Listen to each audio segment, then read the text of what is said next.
Shalom. Good evening. మత్తయి సువార్త 5వ అధ్యాయము 20 వచనాన్ని మనం ధ్యానం చేసుకోవాలి. మత్తయి వ్రాసిన సువార్త 5వ అధ్యాయము 20 వచనం. శాస్త్రుల నీతి కంటేను పరిసయ్యుల నీతి కంటేను మీ నీతి అధికము కాని ఏడల మీరు పరలోక రాజ్యంలో ప్రవేశింపనేరలని మీతో చెప్పుచున్నాను. యేసు ప్రభువారు తాబోరు కొండ మీద చేసిన ప్రసంగం. ఈ ప్రసంగం చాలా శ్రేష్టమైనది. ఇది యేసు ప్రభువారు ఏమంటున్నారంటే ఇక్కడ అంటే మన బైబిల్ స్టడీగా మనం ఒక్కొక్కటే వెర్షన్ టు వెర్షన్ చెప్పుకుంటూ వస్తున్నాం. మనం ఇప్పుడు 20 వచనం చెప్పుకుంటున్నాం. శాస్త్రుల నీతి కంటేనో పరిసయ్యుల నీతి కంటేనో మీ నీతి అధికము కాని ఎడల మీరు పరలోకంలో ప్రవేశింపరని మీతో చెప్తున్నాను. శాస్త్రుల నీతి పరిసయ్యుల నీతి. ఎవరి శాస్త్రులు, ఎవరి పరిసయ్యులు? ఎవరి శాస్త్రులు? మొదటిగా శాస్త్రి యూద మతానికి సంబంధించిన విషయాలలో లేక నియమాలలో శాస్త్రి చాలా ప్రాముఖ్యమైన వ్యక్తి. శాస్త్రి చాలా ప్రాముఖ్యం. శాస్త్రి అంటే ఒక విధంగా చెప్పాలంటే శాస్త్రులు అంటారు కదా, అంటే వేద పండితులు, వేద శాస్త్రాలని బాగా అధ్యయనం చేసిన వారు. వీళ్ళకి మొత్తం యూదు మత గ్రంథాలన్నీ కూడా క్షుణ్ణంగా తెలుసు.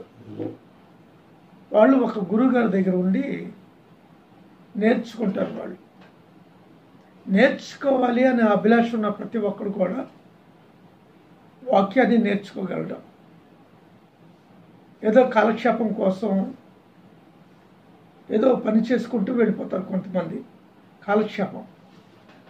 ఇప్పుడు మా నాన్నగారి పాస్టర్ అనుకోండి, ఇక నాకు అనిపిస్తుంది మా నాన్నగారి పాస్టర్ గారు ఎంతో కొంత పేరుంది, ఎంతో కొంత నిల్వ చేశాడు, దాన్ని మనం కంటిన్యూ చేసుకెళ్ళిపోతే సరిపోద్దులే, చదివినా చదవకపోయినా పర్వాలేదు అని చెప్పేసేసి వాడు పనిలోకి వస్తాడు. పని అంటే స్వార్థ పని. రెండోది పాస్టరేట్, సంఘ కాపరిగా వాడు వస్తాడు. కానీ వాడికి బైబిల్ గురించి ఏమీ కూడా తెలియదు. కానీ శాస్త్రులైతే అలా కాదు. వంశపారంపర్యంగా వచ్చే శాస్త్రి ఎవడో ఉండడు. అయితే శాస్త్రులు ఎప్పుడు ఏర్పడ్డారు అనేది తప్పనిసరిగా ప్రతి క్రైస్తవుడు తెలుసుకోవాలి. ఎజ్రా గారి యొక్క కాలంలో శాస్త్రులు అనే ఒక తెగ ప్రారంభించబడింది. దానికి ఎజ్రా గారే హెడ్. అందుకనే ఎజ్రా శాస్త్రి అంటారు. ఎజ్రా శాస్త్రి. చాలామంది ప్రవక్తలు గ్రంథాలు రాశారు కదా, నబీము ప్రవక్తల గ్రంథాలు. ప్రవక్తల గ్రంథాల దగ్గరికి మనం వెళ్ళేసరికి సమూయేలు గ్రంథం కనిపిస్తుంది, తర్వాత రాజుల గ్రంథం కనిపిస్తుంది, తర్వాత దినవృత్తాంతాలు కనిపిస్తుంది. ఈ దినవృత్తాంతాలు ఎవరు రాశారు అనేది మనం లిటరేచర్ స్టడీ చేస్తే ఎజ్రా గారు రాశారని ఉంటుంది. అక్కడ ఎజ్రా గారు రాశారు. ఎజ్రా గారికి అన్ని విషయాలు ఎలా తెలుసు?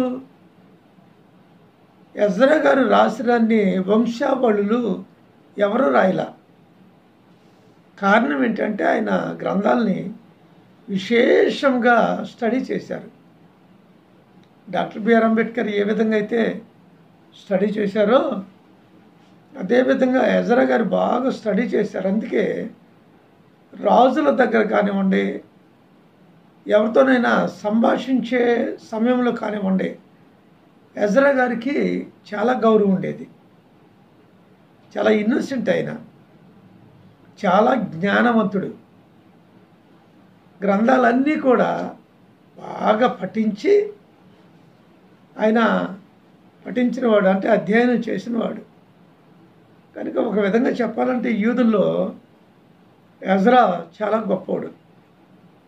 మోజెస్ గారు ఏ విధంగా అయితే గొప్ప వ్యక్తి అని మనం తలస్తున్నామో, మోషే తోరా రాశారు, అలాగే యోబు గ్రంథం రాశారు.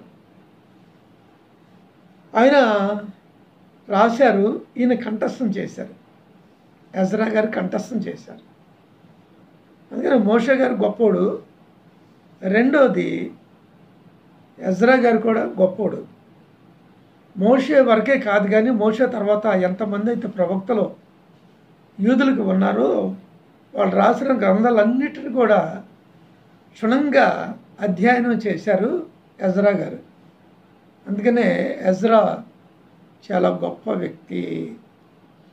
అందుకనే ఎజ్రా జ్ఞానానికి యూదులు అవుట్ అయిపోయి ఇక ఆయన దగ్గర శిష్యత్వానికి చేరి ఆయన ఒక శాస్త్రి రబ్బీగా ఉన్నారు. రెండోది, ఒక ట్రైనింగ్ స్కూల్, వేద గ్రంథాలను పఠించే ఒక స్కూల్ ఏర్పాటు చేశారు. ఆ స్కూల్లో శిష్యులు అనేక మంది చేరి ఆయన దగ్గర స్టడీ చేశారు. పైగా నెహెమ్యా, జెరుబ్బాబెల్, హగ్గై ఇటువంటి వారు ఎజ్రా గారు అంటే వీళ్ళకి చాలా ఇష్టం. మంచి క్యారెక్టర్ ఎప్పుడైతే మనకు ఉంటుందో, మంచిగా ఎప్పుడైతే బుక్స్ మనం స్టడీ చేస్తామో అప్పుడు ప్రజల చేత మనము కొనియాడబడతాం. ఆ విధంగా శాస్త్రులన్నీ ఇక్కడి నుంచి వచ్చారు. ఎజ్రా శాస్త్రి గారి దగ్గర నుండి శాస్త్రులు వచ్చారు. ఎప్పటిదాకా ఉన్నారు వాళ్ళు? యేసు ప్రభు కాలం వరకు ఉన్నారు. అంటే క్రీస్తు శకము 1వ శతాబ్దం వరకు వాళ్ళు ఉన్నారు. అక్కడ అధ్యయన కేంద్రాలు, బుక్స్, ఈ లిటరేచర్, గ్రంథాలు, తర్వాత భాండాగారం, లైబ్రరీ. భాండాగారం అంటే లైబ్రరీ, బుక్స్, పుస్తక భాండాగారం, లైబ్రరీ అన్నమాట. ఆ విధంగా ఈ ఏర్పాట్లన్నీ కూడా శాస్త్రులు చేసుకొని గ్రంథాలని పదిలపరుచుకున్నారు వాళ్ళు. అయితే క్రీస్తు శకం 6వ శతాబ్దంలో మహమ్మద్ ప్రవక్త ఆయన ఏం చేశాడంటే ఇజ్రాయిల్ మీద దండెత్తాడు. జామ్నియాలోని హీబ్రూ యూనివర్సిటీని తగలబెట్టారు. ఆయన కాదు, ఉస్మాన్ ఆయన శిష్యుడు ఉస్మాన్ తగలబెట్టాడు. ఆయన అంటే మహమ్మద్ గారేమో యూదుల మీద అసూయతో, ద్వేషంతో యూదులకు వ్యతిరేకంగా మాట్లాడాడు, క్రైస్తవులకు వ్యతిరేకంగా మాట్లాడాడు. అందుచేత ఆ గ్రంథాలు ఉండకూడదు, తగలబెట్టేయాలి అని చెప్పేసి ఉస్మాన్ తగలబెట్టాడు. ఆలీ గారు చెప్తానే ఉన్నాడు, అయ్యా బుక్స్ తగలబెట్టొద్దు మీరు, మన ఖురాన్లో ఏ విషయాలు అయితే రాయబడ్డాయో అవే విషయాలు యూదుల యొక్క గ్రంథాల్లో కూడా నాకు కనబడ్డాయి, కనుక వద్దు, తగలబెట్టొద్దు, అవి చాలా పవిత్రమైన అల్లా గ్రంథాలు అని చెప్తే, అక్కర్లేదు ఖురాన్ ఉంది కదా, ఇంకా వేరే గ్రంథం అక్కర్లేదు అని చెప్పేసి ఆయన తగలబెట్టేయటం జరిగింది. అయితే శాస్త్రులు ఉన్నారు కనుక, రబ్బీలు ఉన్నారు కనుక మళ్ళీ తిరిగి ఏవైతే తగలబెట్టబడ్డాయో అవన్నీ కూడా మళ్ళీ తిరిగి రాయటం జరిగింది. ఈ శాస్త్రులు గ్రంథాలని కంఠస్థం చేస్తారు. కంఠస్థం చేశారు కనుకనే మళ్ళీ తిరిగి వాళ్ళు గ్రంథాలని రాయగలిగారు. అలాగే ఈజిప్ట్లో ఉన్న, అలెగ్జాండ్రియాలో ఉన్న గ్రీకు యూదు లిటరేచర్, దాన్ని కూడా తగలబెట్టేయటం అనేది జరిగింది. ఇది ఇస్లాం రాజు ఎటు యుద్ధాలు చేసినప్పుడు కూడా ఆ ప్రాంతాల్లో ఉన్న దేవాలయాలు పడగొట్టేయటం, అక్కడ మసీదు కట్టేయటం, అక్కడ ఏదో చేయటం, అలాగా ఏ ఏ ప్రాంతాల్లో అయితే జయించారో ఆ ప్రాంతాల్లో ఆ విధంగా చేసుకుంటూ వచ్చారు. అందుకే ఇండియాలో మరి బాబ్రీ మసీదు పడగొట్టబడి రామ మందిర్ కట్టడానికి అదే కారణం. దాని జోలు మనకి ఎందుకు వెళ్ళాలా, మనం ఎందుకు వెళ్ళాలి? వాటితో మనకేం పని? మనం కట్టుకోవాలనుకున్నప్పుడు వేరుగా మనం కట్టుకోవాలి, కానీ వాటిని ఎప్పుడైతే మనం పడగొడతామో మళ్ళీ తిరిగి వాళ్ళు ప్రబలినప్పుడు మళ్ళీ ఈ వీళ్ళ యొక్క మసీదులు పడగొట్టడం ఖాయం. ఏదైనా సరే, అది క్రైస్తవే కానివ్వండి, ఇస్లామే కానివ్వండి, బౌద్ధ కానివ్వండి, హిందూ కానివ్వండి, ఏదైనా సరే అంతే, పడగొట్టకూడదు ఇప్పుడు కూడా. వేరే ఇంకోటి కట్టుకోవాలి. ఆ విధంగా మత కల్లోలాలు, మత గొడవలు, మత సామరస్యం లేకపోవటం వల్ల ఇస్లాం ప్రబలిపోయి అన్నిటిని కూడా, హిందూ మతాన్ని, క్రైస్తవ మతాన్ని, యోధా మతాన్ని నాశనం చేయాలనుకుంది. కానీ శాస్త్రులు ఉన్నారు కనుక శాస్త్రులు తిరిగి మళ్ళా వాటిని బ్రతికించుకోగలిగారు. రెండో విషయం ఏంటంటే